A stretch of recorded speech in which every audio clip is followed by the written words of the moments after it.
Estonia. Over the last decades, Estonia's economy has been growing non-stop, and they have been ranking really high in economic freedom. If Estonia was a Western economy, there would be no surprises, but Estonia is a transition country that just escaped communism a few decades ago. So, their sudden economic success is truly a shock, and their neighbors are aspired to replicate their economic model. However, this leads us to one simple question. What is the reason for the success of Estonia? How do we explain their sudden growth as a transition economy?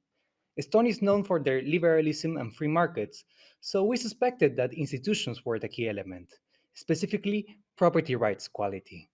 One may assume that property rights in Estonia are excellent, but some authors suggest that Estonian institutions fall into corporate governance and are fragile during regressions. So, considering the existing debate, we decided to tackle this topic head on and to establish a relationship between property rights and economic growth. In our literature review, we found that the Estonian economic model is often regarded as a mix between a liberal market and a coordinated market. On one hand, the government usually does intervene in the economy, but large corporations own most property in Estonia. For that reason, Auro regards Estonia as a dependent market economy, which relies on foreign direct investment and multinational companies.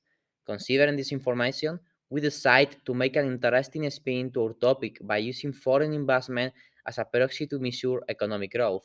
Other sources from our literature review back up this twist, as property rights were was found to be a determining factor of investment climate, which in turn dictates expectation and foreign investment decisions. In this way, we incorporate the specific characteristic of Estonia as a dependent market economy into our research, which was never done before.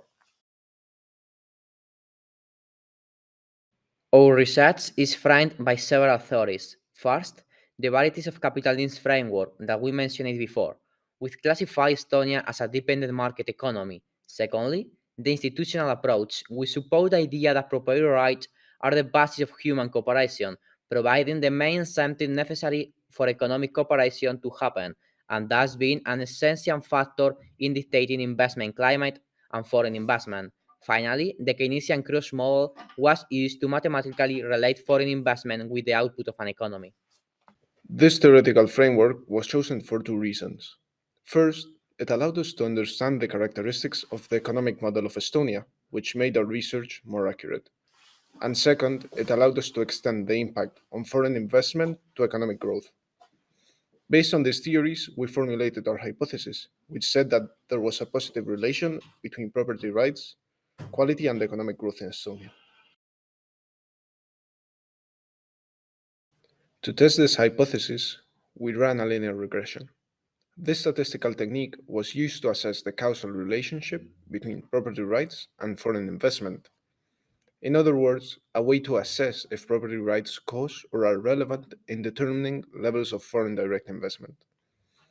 To measure property rights, we use the perception of physical property rights, the number of businesses created, and the perception of intellectual property rights in Estonia in order to account for all the dimensions of property rights.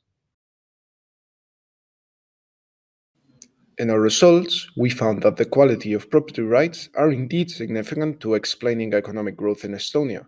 However, only physical property rights we found to be relevant.